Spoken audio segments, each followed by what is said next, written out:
Hello students, welcome back to my channel. मेरा नाम है मीना मलिक और आपका मेरे यूट्यूब चैनल स्टडी लवर पर स्वागत है।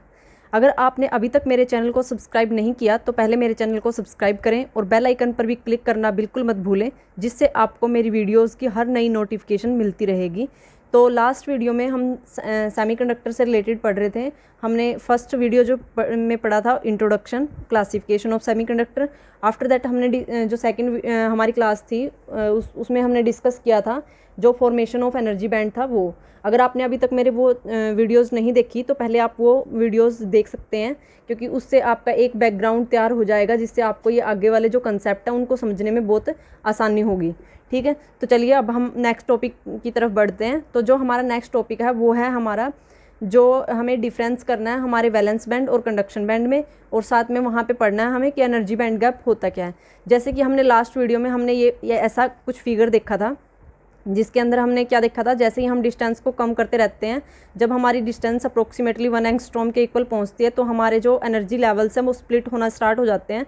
पहले वो मिक्स होते हैं अप्रोक्सीमेटली बी जो हमारी वैल्यू होती है, डिस्टेंस होती है, उस पर मिक्स हो जाते हैं। मिक्स होने के बाद वो एक बैंड सा बना देते हैं जिसके अंदर कुछ फील्ड होते हैं एनर्जी लेवल, कुछ अनफील्ड होते हैं।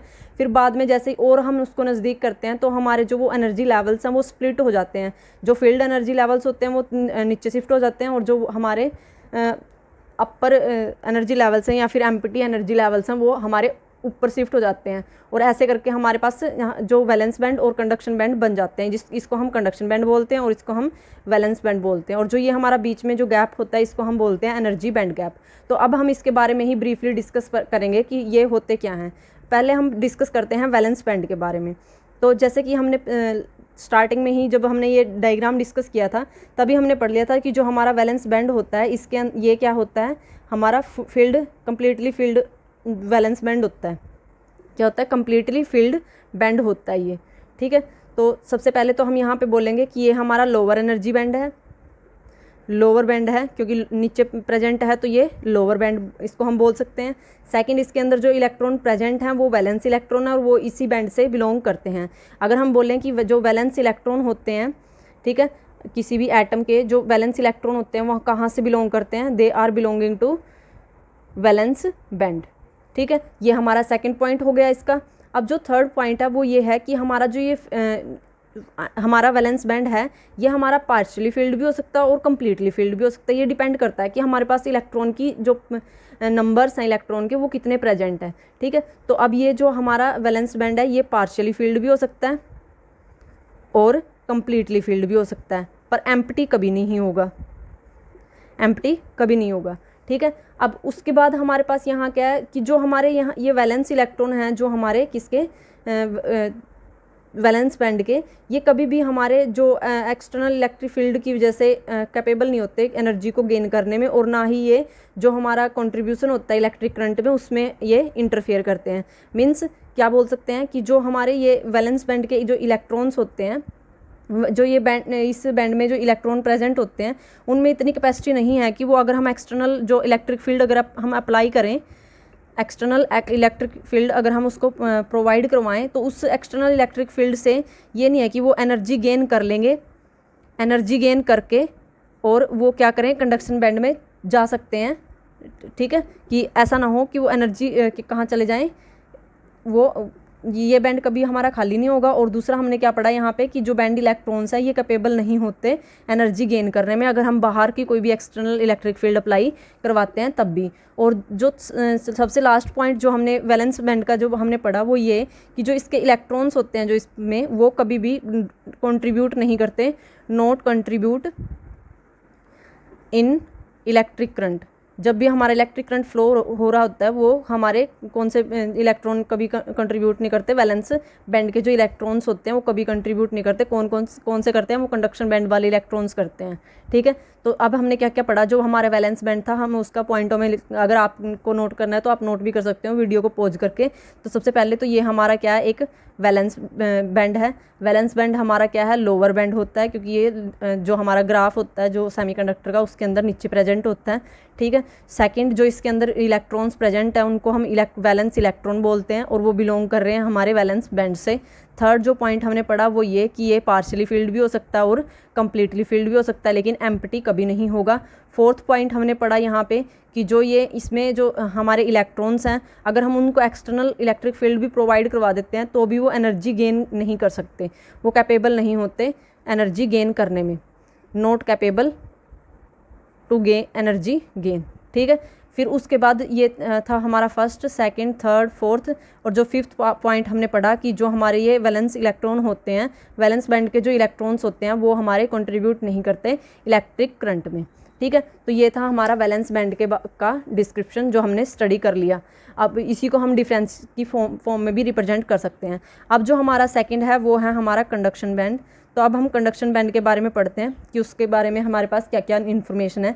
तो सबसे पहले तो वही है कि जो हमने वो सेमीकंडक्टर एनर्जी बैंड डायग्राम देखा था, जो कुछ ऐसा था, कैसे था, ऐसे आ रहा था, यहाँ से ये मिक्स हो चुके थे, फिर इसके बाद यहाँ से ये ऐसे गया और यहाँ से ये ऐसे गया हुआ था, ये यहाँ से आया और फिर ऐसे गया हुआ था।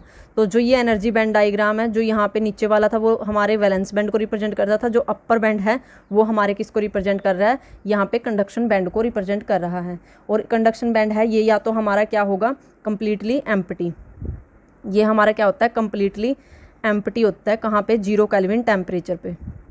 जब तक हम टेम्परेचर प्रोवाइड नहीं करवाएंगे तब तक इसके अंदर कोई भी इलेक्ट्रॉन नहीं होगा। ये कम्प्लीटली एम्प्टी होता है एट 0 केल्विन टेम्परेचर। फिर उसके बाद यहाँ पे क्या होगा कि अगर हम इसको रूम टेम्परेचर पे लेकर जाते हैं, रूम टेम्परेचर और 0 केल्विन में फ़र्क होता है। रूम टेम्परेचर हमारा जैसे 25 डिग्री सेल्सियस या 26 डिग्री सेल्सियस होता है, और जो हमारा ये 0 एब्सोल्यूट 0 होता है वो तो 0 ही होता है। ठीक है, तो अब ये इसको अगर हम डिग्री सेल्सियस में करें तो -273 degree 1.5 degree Celsius, 0.15 degree Celsius. तो ये इतना हमारा टेम्परेचर है जिसके ऊपर हमारा जो कंडक्शन बैंड है वो बिल्कुल कम्प्लीटली एम्प्टी होता है। और अगर हम इसको रूम टेम्परेचर पे लेके जाएं, रूम टेम्परेचर का मतलब 25 डिग्री से 26 डिग्री सेल्सियस के आसपास या फिर 27 के पास। ठीक है, तो वो उस टाइम पे क्या होगा, या तो हमारा ये फील्ड एम्प्टी होगा, दो केस हो सकते हैं फिर हमारे पास, या तो ये कम्प्लीटली एम्प्टी हो या फिर ये पार्शियली फिल्ड हो, कभी भी कम्प्लीटली फिल्ड नहीं हो सकता। ठीक है, अब जो हमने ऊपर वाला के साथ अगर कंपेयर करें, उसमें क्या देखा था हमने, उसके अंदर देखा था वो पार्शियली फिल्ड हो सकता है या कम्प्लीटली फिल्ड हो सकता है, लेकिन ये या तो कम्प्लीटली एम्प्टी होगा और या फिर पार्शियली फिल्ड होगा। ठीक है, तो पार्शियली फिल्ड इसके अंदर भी है, इसके अंदर भी है, लेकिन इसके अंदर कम्प्लीटली फिल्ड है, इसके अंदर कम्प्लीटली एम्प्टी है। ठीक है, ये डिफरेंस हो गया इसका। फिर उसके बाद क्या है, जो इसके अंदर इलेक्ट्रॉन प्रेजेंट होंगे, अगर हम उनको एनर्जी गेन करवा दें, वो एनर्जी गेन करने में सफिशिएंट होंगे। उसके अंदर क्या था, जब एक्सटर्नल इलेक्ट्रिक फील्ड भी प्रोवाइड करवा दे तो वहाँ के इलेक्ट्रॉन इतने कैपेबल नहीं है कि वो एनर्जी गेन करके जो हमारा इलेक्ट्रिक करंट है उसके अंदर कॉन्ट्रीब्यूट करें, लेकिन यहाँ पर कॉन्ट्रीब्यूट कर सकते हैं। तो यहाँ पर हमारा थर्ड पॉइंट क्या बन सकता है, थर्ड पॉइंट यहाँ पे बन सकता है कि अगर हम कोई भी एक्सटर्नल इलेक्ट्रिक फील्ड प्रोवाइड करवाते हैं, अगर इसके अंदर हमारे पास इलेक्ट्रॉन प्रेजेंट हैं कंडक्शन बैंड के अंदर, ठीक है, तो वो क्या करेगा, एनर्जी गेन करेंगे, गेन द एनर्जी, और एनर्जी गेन करके वो क्या करेंगे, कंट्रीब्यूट करेंगे हमारे इलेक्ट्रिक करंट में। ठीक है, तो वो क्या करेंगे, इलेक्ट्रिक करंट में कंट्रीब्यूशन करेंगे। ठीक है, ये था हमारा difference between valence band and conduction band. तो आई होप कि आपको यहाँ तक कोई प्रॉब्लम नहीं होगी, और अगर आपको इससे रिलेटेड कोई भी क्वेरी हो तो आप कमेंट बॉक्स में कमेंट करके बता दीजिए, मैं आपको रिप्लाई ज़रूर करूँगी। और अगर अभी तक आपने मेरे चैनल को सब्सक्राइब नहीं किया तो प्लीज़ पहले मेरे चैनल को सब्सक्राइब कीजिए और फिर आगे वीडियो देखिए। ठीक है, तो अब आगे चलते हैं हम। आगे हमें क्या पढ़ना है, हमने 3 कंसेप्ट डिस्कस किए थे, एक था कंडक्शन बैंड, एक था हमारे पास वैलेंस बैंड, और एक है हमारे पास यहाँ पे एनर्जी बैंड गैप। अब हम एनर्जी बैंड गैप के बारे में डिस्कस करते हैं कि ये होता क्या है और इसको कैसे डिफ़ाइन करेंगे हम। तो चलिए बढ़ते हैं आगे। जैसे हमने यहाँ पे क्या किया, एक ये हमने वैलेंस बैंड, ये कंडक्शन बैंड बना दिया हमने यहाँ पे, जिसको हम CB से रिप्रेजेंट कर रहे हैं, और ये हमारा यहाँ पे क्या हो गया, वैलेंस बैंड हो गया। अब क्या है, इससे इसकी जो बिल्कुल लोवेस्ट एनर्जी जो लेवल है, इसको हम रिप्रेजेंट कर देते हैं EC से। EC क्या है, बिल्कुल लोअर एनर्जी लेवल है, lower energy level of conduction band. ठीक है, और जो ये है हमारा, इसको हम रिप्रेजेंट कर देते हैं EV से। ये हमारा हाईएस्ट एनर्जी लेवल है, highest energy level of valence band. ठीक है, ये समझ में आया ना आपको। हमने क्या किया यहाँ पे, हमने क्या किया, जो हमारे पास हमारे पास ये ऐसा डायग्राम बन गया था, जो हमने एनर्जी बैंड फॉर्मेशन करने के बाद एक हमारे पास कंडक्शन बैंड बनता है, एक हमारे पास वैलेंस बैंड बनता है। इसके अंदर भी बहुत सारे एनर्जी लेवल्स होते हैं, इसके अंदर भी बहुत सारे एनर्जी लेवल्स होते हैं। अब जो इसका बिल्कुल लोअर एनर्जी लेवल होता है उसको हमने ईसी से रिप्रेजेंट कर दिया, इसलिए नाम दे दिया lower energy level of conduction band. और इसका जो बिल्कुल अपर वाला जो एनर्जी लेवल था उसको नाम दे दिया ईवी का, उसको बोल दिया higher energy level of valence band. अब जो इनके बीच का जो ये डिफरेंस है इसको हम बोलते हैं एनर्जी बैंड गैप, जिसको हम ईजी से रिप्रेजेंट करते हैं। अगर हमें ये वैल्यू निकालनी हो तो हम इसको कैसे निकाल सकते हैं, अगर हमें ईसी और ईवी की वैल्यू पता है तो ईसी माइनस ईवी करके हम यहाँ से ईजी निकाल सकते हैं। ठीक है, अगर हमें यहाँ पे ईजी को डिफाइन करना पड़े तो हम क्या कहेंगे, ईजी क्या है, हमारा एनर्जी बैंड गैप है जो किसके बीच में एग्जिस्ट कर रहा है, जो हाईएस्ट एनर्जी लेवल है हमारा वैलेंस बैंड और जो लोवेस्ट एनर्जी लेवल है हमारा कंडक्शन बैंड का, उनके बीच में एग्जिस्ट करता है जो स्पेस, जो गैप है, उस गैप को हम बोलते हैं एनर्जी बैंड गैप। क्या बोलते हैं उसको, एनर्जी बैंड गैप। ठीक है, ये था हमारा एनर्जी बैंड गैप का कंसेप्ट, डेफिनेशन। अब अगर हम इसको और भी ईजिली डिफाइन करना चाहें तो सेकंड डेफिनेशन हम क्या बोल सकते हैं कि एनर्जी बैंड गैप वो हमारे पास एनर्जी है, अगर वो एनर्जी हम प्रोवाइड कर दें किसी इलेक्ट्रॉन को तो वो वैलेंस बैंड से कहाँ चला जा सकता है, कंडक्शन बैंड में मूव कर सकता है। ठीक है, तो हम इसको और कैसे डिफाइन कर सकते हैं, ये क्या है, मिनिमम एनर्जी है, मिनिमम एनर्जी रिक्वायर्ड जो हमें ज़रूरत है for shifting electron from valence band to conduction band. ये मिनिमम एनर्जी है जब हमें क्या करना हो, वैलेंस बैंड से अगर कंडक्शन बैंड में इलेक्ट्रॉन को ट्रांसफ़र करना है, शिफ्ट करना है, तो उस टाइम जो हमें कम से कम जो एनर्जी चाहिए उस एनर्जी को हम बोलते हैं energy band, energy band gap, जिसको ईजी से हम रिप्रेजेंट कर रहे हैं। अब यहाँ पे अगर हम इसको जो प्लैंक्स कांस्टेंट है, तभी हमारा प्लैंक्स कांस्टेंट इंट्रोड्यूस हुआ था, तो यहाँ पे एक फॉर्मूला है हमारा जिसकी हेल्प से हम जो इजी है उसको निकाल सकते हैं।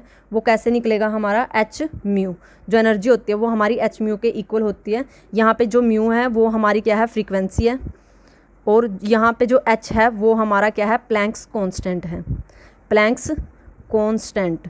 ठीक है, अब जो हमारा प्लैंक्स कांस्टेंट है, अगर हम इसकी फिजिकल सिग्निफिकेंस देखें तो ये बोलता क्या है कि जो हमारा फिजिकल सिग्निफिकेंस है यहाँ पे प्लैंक्स कांस्टेंट की, वो ये कहता है कि हमारी जो एनर्जी है फोटॉन्स की या फिर किसी भी हम जिस भी चार्ज पार्टिकल की बात कर रहे हैं या फिर रेडिएशंस की बात कर रहे हैं या फिर चार्जलेस पार्टिकल्स की बात कर रहे हैं, ठीक है, तो ये क्या रिप्रेजेंट करता है, जो हमारा प्लैंक कांस्टेंट होता है कि जो how much energy of photon increases when frequency of electromagnetic wave increases by unit. जब हम क्या करें, यहाँ से अगर हम फ्रीक्वेंसी को इंक्रीज़ कर रहे हैं, ठीक है, तो हमारी जो एनर्जी है किसी भी एलिमेंट्री पार्टिकल हो या फिर फोटोन्स हों, कि उनकी जो एनर्जी है उसमें कितना चेंज आ रहा है अगर हम यूनिट से अगर फ्रीक्वेंसी को इंक्रीज़ करते हैं, तो ये हमारा फिजिकल सिग्निफिकेंस है प्लैंक्स कांस्टेंट का। अगर कोई पूछे कि प्लैंक्स कांस्टेंट का फिजिकल सिग्निफिकेंस क्या है, तो हम क्या कहेंगे कि जो हमारा प्लैंक्स कांस्टेंट है वो हमें एनर्जी के इंक्रीज़ होने का पता देता है जब हमारी क्या हो, फ्रीक्वेंसी इंक्रीज़ हो रही हो। अगर हम उसको अगर हम यूनिट फ्रीक्वेंसी इंक्रीज़ करते हैं तो हमारी एनर्जी में कितना चेंज आएगा, वो हमें कौन बताता है, हमारा प्लैंक्स कांस्टेंट बताता है, जिसको हम एच से रिप्रेजेंट करते हैं। और इसकी जो वैल्यू होती है वो 6.62 इंटू 10⁻⁻34 जूल पर सेकेंड होती है। ठीक है, जूल सेकेंड होती है। अब इसके बाद है जो हमारे पास वो है, इसके बाद जूल पर सेकेंड ही था ये, ठीक है। अब इसके बाद हमारे पास जो है वो है जी, ये हमने प्लैंक कांस्टेंट पढ़ लिया। अब यहाँ पे हम क्या है, जो हमारी फ्रीक्वेंसी है ना, इसका एक रिलेशन होता है हमारी वेवलेंथ से, तो वो किसके इक्वल होता है, c/λ। लैम्डा हमारी यहाँ पे वेवलेंथ है जिसको हम लैम्डा बोल रहे हैं, ठीक है, यहाँ पे लिख भी देती हूँ LEMBDE, लैम्डा, ठीक है। और ये c है जो हमारी ये वेलोसिटी ऑफ लाइट है, इसका आपको वैल्यू पता ही होगा। वेलोसिटी ऑफ लाइट, जो लाइट की स्पीड होती है वो कितनी होती है, वो होती है 3 × 10⁸ मीटर पर सेकेंड, ठीक है।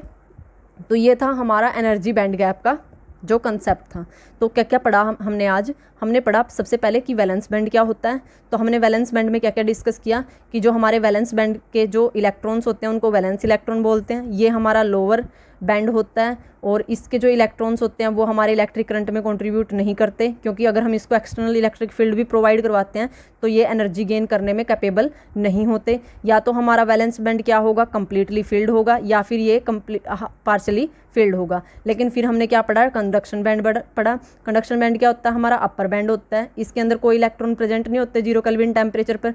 लेकिन जैसे ही हम रूम टेम्परेचर पर लेके जाते हैं तो इसका थोड़ा टेम्परेचर बढ़ता है, तो इसके अंदर कुछ इलेक्ट्रॉन्स क्या होते हैं, वैलेंस बैंड से कंडक्शन बैंड में जंप कर सकते हैं। और जो यहाँ के कंडक्शन के जो इलेक्ट्रॉन होंगे वो हमारे इलेक्ट्रिक फील्ड में या इलेक्ट्रिक फील्ड प्रोवाइड करवाने के बाद वो एनर्जी गेन करेंगे, और एनर्जी गेन करने के बाद जो हमारा इलेक्ट्रिक करंट होता है उसके अंदर कंट्रीब्यूट करेंगे। और ये जो हमारा कंडक्शन बैंड है ये या तो हमारा कंप्लीटली एम्प्टी होगा या फिर पार्शियली फिल्ड होगा।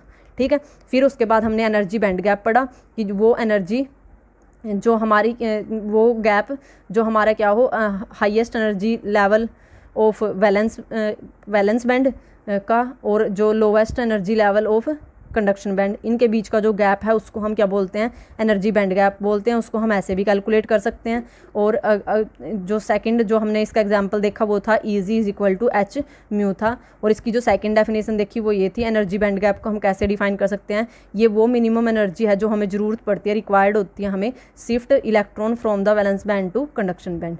ठीक है, तो ये था हमारा आज का डिस्कशन। तो आई होप कि आपको यहाँ तक कोई प्रॉब्लम नहीं होगी। तो मेरे चैनल को सब्सक्राइब ज़रूर कीजिए और बेल आइकन पर भी क्लिक करना बिल्कुल मत भूलें। और मेरी वीडियोज़ को, अगर आपको मेरी वीडियोज़ अच्छी लग रही हैं तो मेरी वीडियोज़ को लाइक, शेयर और कमेंट ज़रूर किया कीजिए। और चलिए मिलते हैं नेक्स्ट वीडियो में। आज के लिए इतना ही, तब तक के लिए bye bye, all the best.